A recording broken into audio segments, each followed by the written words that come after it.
the convenience of having everything right here is amazing. So shout out to Justin for the webcam, because it's awesome, man. It's so much more convenient having to sit there and try and upload the video from my phone on my computer. I mean, granted, it takes like 2 minutes, but it saves me in 2 minutes. Not to mention the fact that it's just a better camera in general. You know how much of an effect good lighting makes on a video? Well, check this out. This is how much lighting. If only one of these lights was gone, it'd look like that. And if both of them were gone, it'd look like this. Playing with these things are really fun too. Look how dark I look, man. It's insane. Regardless though, I'm happy that I have actual lighting. I'm happy that I have an actual camera. And I'm happy that I have a microphone that works when it wants to. So it's been a while since I've recorded a rant. I don't know why I started calling broken rants. I mean, I know why I called the one episode that I made a broken rant on the Star Wars series or the Star Wars franchise. And the reason I called it that was just because that throughout the video I was like stuttering. I couldn't get my words out, which is a habit of mine. I do that in every video I make. It was something I was doing a lot, particularly in that video. So I called it a broken rant to make fun of the fact that I couldn't speak English. So it was a rant, but it was just a broken rant because it made no sense. But then I realized that none of my rants make any sense. So I guess I just kind of carried over the name to all of the rants that I do. So if you're wondering why they're called broken rants, there you go. And it's been a while since I recorded one of these. So let's do another one. This is actually, the reason I haven't recorded a broken rant, by the way, is just because I haven't really been mad at anything recently. I mean, there's stuff that I could do a rant on. The video that I meant to do today was I actually meant to do a broken rant on the Death Note movie because it was a topic that was recently brought back up. And I was like, yeah, that movie was pretty bad. And it turns out that I'm mad about it. I might do a rant on it. But for whatever reason, the video, it just didn't come out the way I wanted it to. So I think I'm going to wait a little bit on that. Maybe prepare a little bit for that one. Because in order to do a broken rant on that movie, I have to go into the anime. And that's just going to take, it was too much, man. I needed to get an actual script or something ready for that one because it's too much to handle. Good luck trying to edit this, Jackson. All this babbling nonsense. Thursday, The Predator comes out. I'm really excited for it because I'm a huge Predator fan. So you might be wondering, so there's a broken rant on the Predator series. Oh no, my phone just died. It's not a broken rant on the Predator series, by the way. It's not. It's actually a broken rant on a series that's somewhat related to Predator. It's the Alien franchise. A franchise I've talked about a lot recently. I did a book review, a really bad book review, by the way. It did not come out the way I wanted it to. I skipped over a lot of stuff, mainly because of the fact that I only had about 25 minutes is how much space my camera had whenever I was recording the video. And when doing a book review, obviously there's a lot of stuff you gotta talk about in the book, and there was a lot of pressure. So I was trying to like speed through things, trying to get my points out as quick as possible, and it didn't come out the way I wanted it to. So it's by far my least favorite video I think I've made. Maybe it's not that bad. I thought it was horrible. I'm leaving it up there just for the sake of having content on my channel because I tend to have a problem with taking down videos simply because once I put them up I realize I don't like them. But that's beside the point. After I did that book review though, I think just the natural process thing is doing a rant on the movies, because the movies, I talked about this a lot in my Alien Out of the Shadows review, so if you have seen that review then you already know my opinion of the movies, or the first two really. But if you haven't seen the book review, I'll quickly go over the first two. Alien is John Carpenter, Ridley Scott, and Steven Spielberg were the three directors that changed horror movies. For the most part, I mean, beforehand you had Alfred Hitchcock or all the Universal monster flicks. Those were they kind of evolved. They started out as a Universal monster film, and that sort of evolved into Alfred Hitchcock taking over and creating movies like Psycho. And at that point, horror movies seemed like it was a really stale genre. It just had started to kind of die off, and it was people like John Carpenter and creating Halloween, Ridley Scott's Alien, and Steven Spielberg Jaws, which all came out in the late 70s, and they were all fantastic films that were all B movies. To be fair, you can watch them all and you're just like, yeah, these could have been just trash movies that would have been forgotten. If you look at any of those like cheesy 70s, 60s, and 50s horror movies, there's a lot of really goofy, just dumb ones that Alien, Jaws, and Halloween could have easily been, but due to good directing, they escaped that and became B movies that were A, is how I like to call them. James Cameron has a thing with sequels, man. He knows how to make his sequels, whether it's Judgment Day or Aliens. The guy knows the sequels. I can say that. That's getting a little bit ahead of myself. Not really. Let's jump into Aliens now. You already know my opinion on Alien. I thought it was a great film. So how do you make a sequel to Alien? Alien would have been a perfect standalone movie. You don't need to continue that. So when James Cameron, who at this point had made really only one film that was decent, that was Terminator. When James Cameron signed on to make Aliens, it probably, I can't think of an example because everything has sequels nowadays. I was trying to find a movie that doesn't have a sequel that was made as just a one-piece movie, and someone had said they were going to make a sequel to that movie, but take it to a completely different genre. I don't think anyone would have been happy, but I can't think of anything because every movie nowadays gets a sequel, so it kind of defeated the purpose. Long story short, to take a claustrophobic horror movie and turn it into a 80s action flick, it doesn't seem like it would set well with audiences, but in actuality it was probably one of the coolest things of all time, and it's one of the greatest sequels ever made. Aliens was fantastic, man. And in my last video, I've actually rewatched them since I did the book review, and to my surprise, in the review I actually talked about that I leaned more towards Aliens than I did Alien, but after rewatching the movies recently, I actually flipped my opinion. I actually lean more towards the first movie now than I do the second movie, just from, as someone who can respect the art of filmmaking now, I guess, as opposed to my younger self who can respect it, I can look more towards Alien, and I can appreciate that movie a lot more than Aliens. That's not this, obviously that is not saying Aliens is inferior at all. If you prefer Aliens, you prefer Aliens. I did as of a couple days ago, but Alien 3.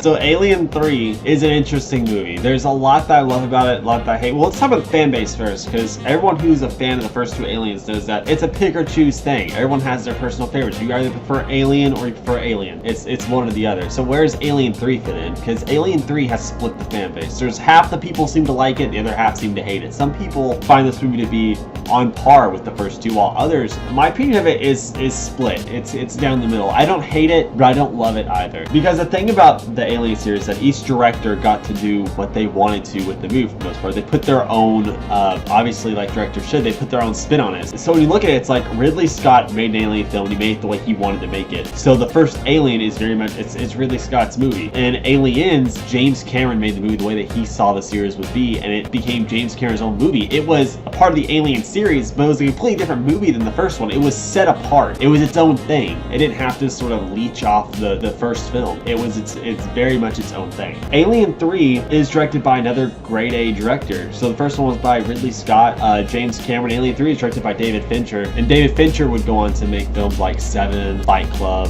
The Girl with the Dragon Tattoo, and plenty of other movies. David Fincher is a very acclaimed director of his own. So when you think of that, you're like, okay, they're gonna make a third Alien film. It's like, if you would have heard that now, you're like, okay, they made a third Alien film and it was directed by David Fincher. Anyone would be like, oh, so the third film must have been really good because David Fincher's a great director. But it's like, well, because this was David Fincher's first movie, and Hollywood was taking control of the series, like they do with a lot of movies now. It's like this was their series, and they were micromanaging a lot. I compare it a lot to the MCU, and a lot of directors, whenever they get their hands on a property, sometimes Marvel or other corporations, they see how things need to get, they see how they want things to get done versus how the director sees as he wants to make the movie. So there was this big sort of battle, and Alien 3 went through a production hell, really, as you had a director who had wanted the movie to go one way and a corporation that wanted the film to go another way. So you just had the two clashing. And of course, they thought they could take advantage of David Fincher due to the fact that this was his first movie. And it's a very interesting documentary about the process of this film, which was fascinating. Anyways, when the film got released, there was so much cut. Oh, practically a whole nother film was cut out of this movie. Really fascinating, because I was watching this the other day, a documentary on the making of Halloween, and how due to the fact the movie was so low budget, nothing was left really on the cutting room floor. They had to use whatever they had because they didn't have enough film, or they didn't have the money to waste film. The problem with a movie like this and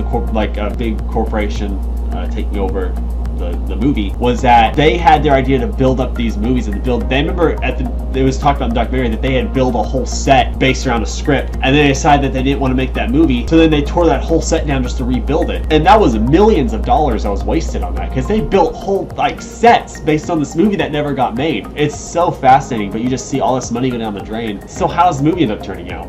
I think is the real question, because you have a movie that's stuck in production hell, a director and a company fighting over what the movie should be, and the sad case is that the movie just turned out to be a mess. The story is that Ripley crash lands at the end of Alien. She basically is stuck on this prison planet. It's a planet called Furina 161, which I think is They call it Fury 161. And they're ultimately, she's stuck on this planet with no guns, no weapons. It's a prison planet with no guns. Explain that. It makes no sense. I'm telling you, it's so stupid. So they have to fight this alien and they can't use weapons. And obviously they wanted to raise the stakes like they did in the first film, but sometimes it just doesn't work and your script doesn't make any sense. But so I have a lot of issues with it, and I think the movie's just kind of sloppy, and I think it has a good ending. That's pretty much it. Like, I would say that Aliens would both get a 10 out of 10. I would say Alien 3 probably gets a 5, maybe a 6. But then there's another version. And remember when I talked about there was so much movie that was just cut? Well, when you put all that stuff in, you lengthen the movie like an extra 45 minutes. You get the Assembly Edition. The Assembly Edition is what it is. It's like when the theatrical edition came out, they cut so much from the movie to make this 2 hour to 2.5 hour long movie. But they had cut, 45 minutes to an hour out of this film. And the Assembly Edition, while a lot longer, is so much better.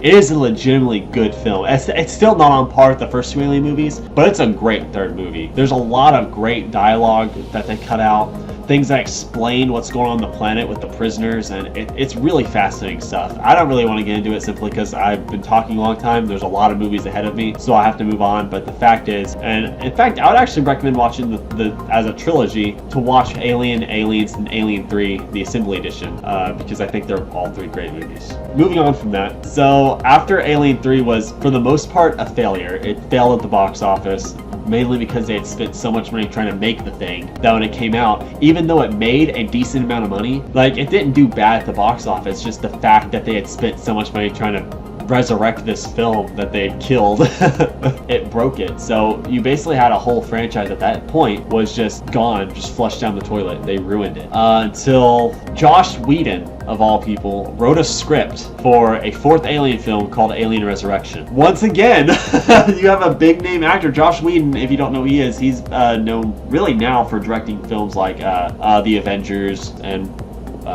Firefly, and probably a lot of other stuff. That's what I recognize him from. So when you say someone like, oh, the guy who directed The Avengers wrote the 4th Alien movie, Alien Resurrection, you can look at that. It's like, okay, the first movie, Ridley Scott. The second movie, James Cameron. The third movie, David Fincher. And the 4th movie is written by Joss Whedon. So it's like, you look at the lineup of people there, and you're like, that's 4 people that are very capable. But Alien Resurrection was one of the worst things I've ever seen in my life. I wouldn't get that far, but it's pretty bad. It was pretty bad. I've watched it once. I haven't had any desire to see it again. And that's just saying something. It's not one of those movies that I know I could watch and be like, yeah, I changed my mind about that movie. That was actually really good. It's not like Alien or Aliens where I kind of flip back and forth between 2 of them. Like, oh, this one's better. No, this one's better. This one's better. No, that one's better. And Resurrection just sucks, period. There's no change of mind on that. I remember that movie distinctly, and from what I remember of it, it wasn't good. I think there are a couple things I kind of liked about it, but nothing redeemable, man. Nothing redeemable. So Joss Whedon, I think, went on to say that whenever he wrote the script, he wrote it to be more of a comedy, which, first off, I disagree with that logic to begin with. Why are you making an alien comedy film? Makes no sense. But I understand it's like, because you look at the screen, you look at the way that it's directed, and the person who directed it, which I can't even remember the name of him, I don't think he directed anything worthwhile. He might have, but he directed it in a very serious Matrix sort of way compared to what the script, which was really kind of silly. And it was mainly because Joss Whedon had written it to be more of a silly comedic movie, while the director took it very seriously and tried to take that comedic funny script and sort of turn it into a serious movie, and it just did not work. And Alien Resurrection is just a mess of a movie that I cannot recommend. It's pretty stupid, so we'll leave it at that. Sorry if I keep looking away, just know that I'm reading notes. That's why I keep looking away from the camera. I'm also not used to the camera being way up there and not right here. I really don't know if it's really necessary to talk about the AVP movies. I will briefly. I think the first one's decent. I really do. A lot of people hate on the Alien vs. Predator movies. I'll say I think the first one's okay, set apart from the Alien franchise and Predator franchise. I think it's alright. I wish it was set in the future with colonial marines, and I mean, why didn't they just base it off the game? That's what I'm saying. Or the comics, for crying out loud. The comic, and that's what I'm saying. It's like, hey, the comic book series that was going on beforehand, which the movies are basically based off of, are great. I love the AVP comics. So I don't know why they didn't just base the movie off that, but whatever. It was its own thing, and I can respect it for being its own thing. Paul W. Sanderson is one of the worst directors of all time, though. I feel like, for some reason, I feel like I needed to say that. The movie's not that bad, but Just for the record, I hate Paul W.S. Anderson. And then we had the sequel to that, which is AVP Requiem, and it's just, they took the idea of having Alien Predator and just made it into a trash horror movie. It's just a B movie. I would say that if you could watch it, you could enjoy it, but I really can't even say that because I don't think there's anything to enjoy about the movie. It's so dark, you can't even see the movie. I like the idea of the Pred-Alien and the Predator fighting, but I think the concept of the movie had some cool ideas, but it was executed horribly, and it's not a good movie at all. I would just recommend skipping the AVP movies altogether. I used to love them when I first saw them just because I was younger, and the idea of seeing these two monsters that I was like obsessed with fighting was the coolest thing ever. But when you actually sit back and rewatch the movies, you're like, these movies aren't very good. The first one can beat its own standalone thing, but Requiem is just not worth it. So that's gonna be a broken rant on its own because I didn't even get into the Prometheus series. I'll save that for part 2. But there you go. That's a 2-part video for you right there. Thank you guys so much for watching this broken rant on the Alien franchise. And coming up in the future, I'm also going to be doing. I know that my gameplay videos normally don't get a whole lot of views simply because not a lot of people who watch my videos play video games, so I don't think they can really relate to those videos. My Alien vs. Predator videos are a way for me to experiment with editing, and I'm really enjoying them. I think the videos are coming out great. I think the videos are something that I'm proud of. I'm enjoying the series a lot. I'm going to keep making them regardless that they're not getting views at all, but that's the point. It's like I'm making these videos that I'm spending a lot of time not getting as much attention as I wish they would, and I just felt like I needed to bring attention to them. Like, hey, yeah, I understand it's not for everybody, but you know, if you're ever on my channel and just kind of want to watch something silly and stupid, feel free to check those videos out. Regardless of getting views or not, I'm going to keep posting them simply because I enjoy doing them and it's a good learning experience. They help me a lot with editing. They teach me a lot of stuff as I'm sort of messing around. It gives me free range to just sort of goof around on them. With that being said, thank you guys so much for watching. Leave a like if you enjoyed this video. Subscribe if you want to see more. I'll have more videos coming out for you guys soon. And yeah, I'll talk to you guys later. Peace out.